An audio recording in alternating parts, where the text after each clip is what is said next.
मान्यवर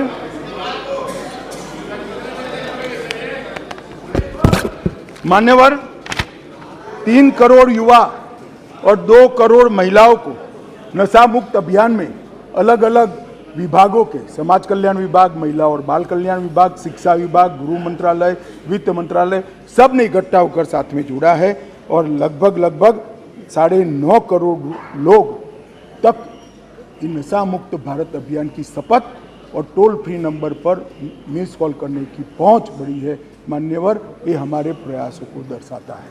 इसलिए मैं कहता हूं कि भले आपको विश्वास हो, देश की जनता को विश्वास है। मान्यवर, इस देश की आंतरिक सलामती की दृष्टि से 3 बड़े हॉटस्पॉट माने जाते थे। एक कश्मीर, एक वामपंथी उग्रवाद का क्षेत्र और तीसरा नॉर्थ ईस्ट। और सालों तक कांग्रेस की सरकार रही, ये चलता रहा।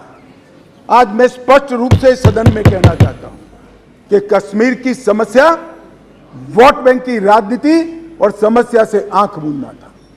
कश्मीर की समस्या सरकारों का ढूलमुल रवैया था। कश्मीर के अंदर 2014 से हमारी नीतियों में परिवर्तन आया। मैं फिर से एक बार कहना आऊंगा,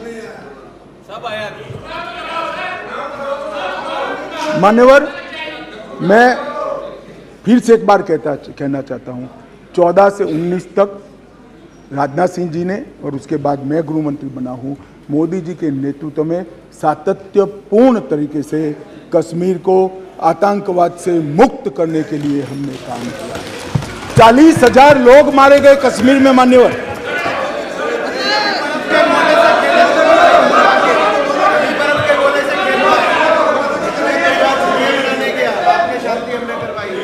मेरा एक निवेदन है। मैं मानता हूं कि पार्लियामेंट्री अफेयर्स मंत्री मेरे निवेदन का विरोध नहीं करेंगे। अधीर जी को टाइम नहीं दिया है कांग्रेस पार्टी ने, हमारे टाइम में से आधा घंटा दे दो तो बीच में ना बोलेंगे, ये बीच में खड़े हो जाते हैं। हमारे टाइम में से आधा घंटा दे दीजिए साहब, वो बोलने दीजिए उनको। ये बीच में इसलिए खड़े होते हैं, इनकी पार्टी ने उनको टाइम ही नहीं दिया इसे।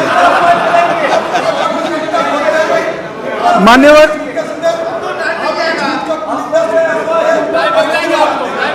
नहीं, कश्मीर तो सारी संसदीय समितियां गई है ना, कश्मीर देखा है ना सबने। माननीय गृह मंत्री जी, राजीव बाबू 10 मिनट दे देंगे, हमारा 10 मिनट दे देंगे, बैठो अभी।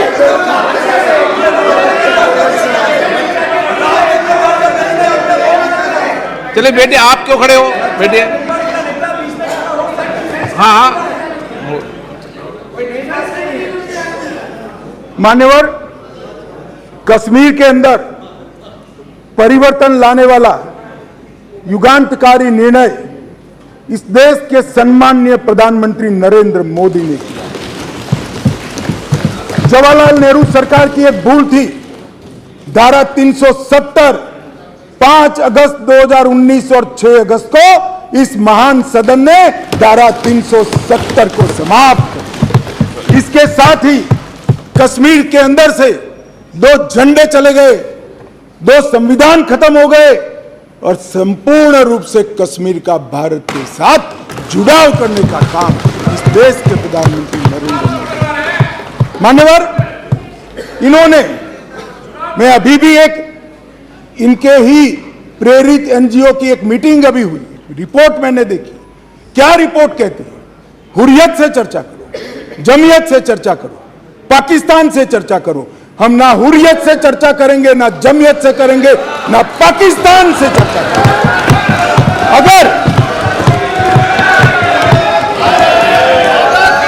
मान्यवर, अगर हम चर्चा करेंगे तो घाटी के युवाओं से चर्चा करेंगे, वो हमारे अपने हैं, हम उनके साथ चर्चा करेंगे। मान्यवर, हुर्रियत पर हमने पाबंदी कर दी, जमायत इस्लामी पर कश्मीर में पाबंदी कर दी, आतंकवादियों के समर्थन को चुन चुन कर नौकरियों से हटाया।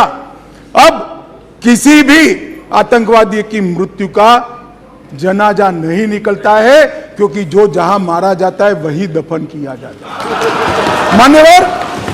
मान्यवर, लखनपुर टोल टैक्स जो हम जैसे कार्यकर्ताओं को, भारतीय जनता पार्टी के करोड़ों कार्यकर्ताओं को सूल की तरह हृदय में चुभता था, वहीं श्यामा प्रसाद मुखर्जी को जहां अरेस्ट किया था, वो लखनपुर टोल टैक्स को समाप्त कर दिया।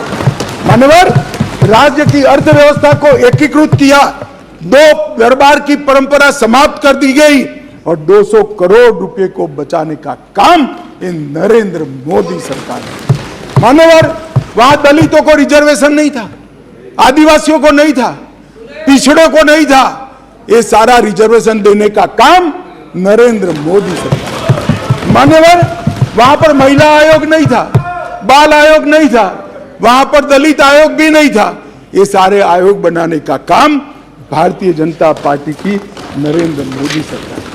वहां सफाई कर्मचारी मान्यवर 7-7 पीढ़ी से मुगलों को जमाने से रहते थे, मगर उनको डोमिसाइल सर्टिफिकेट नहीं मिलता था।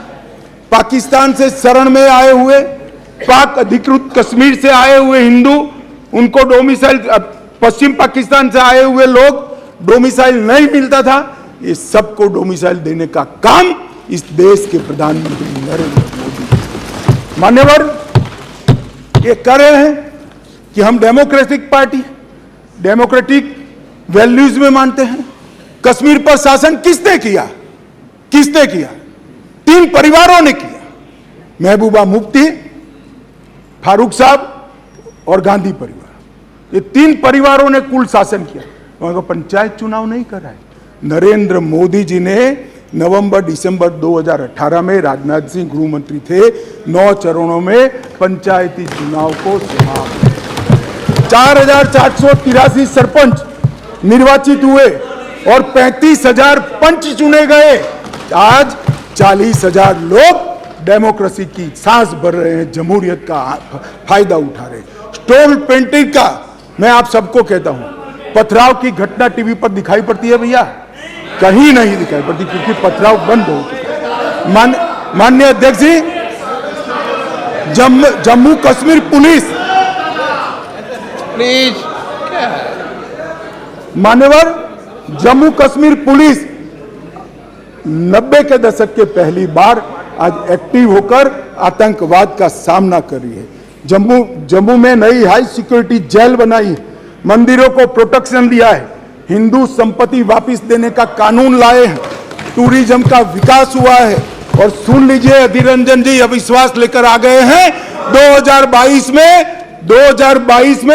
1 करोड़ 80 लाख टूरिस्ट जम्मू कश्मीर गए हैं एक साल। 1 करोड़ 80 लाख। मान्यवर,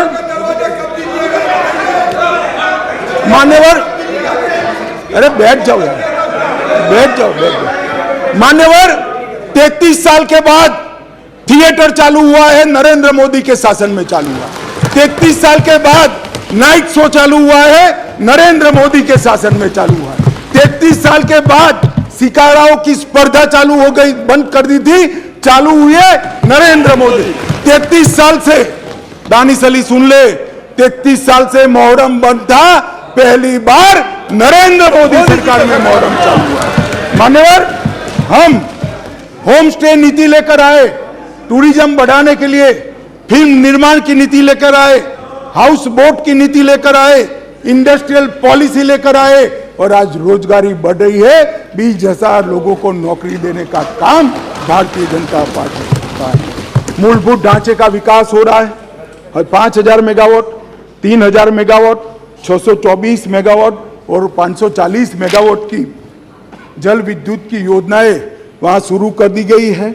इसके साथ 850 मेगावाट और 1000 मेगावाट इसकी भी 2 जल विद्युत योजनाएं शुरू हुई है। सिंचाई योजना, शाहपुर कंडी बांध योजना, जो 50 साल पहले शुरू हुई थी, मोदी जी के शासन में चालू हुई थी, मोदी जी के शासन में पूरी होगी। 62 करोड़ की मुख्य रवि नहर 90% काम पूरा कर दिया गया है। और झेलम तवी बाढ़ वसूली परियोजना संगठन द्वारा $250 मिलियन विश्व बैंक से लाकर गरीबों को पुनर्वसन का काम ये नरेंद्र मोदी सरकार। श्रीनगर बारामूला रेल लिंक प्रगति पर है, उधमपुर बारामूला रेल लिंक प्रगति पर है। और सुरक्षा का मैं आंकड़ा बताना चाहूँ,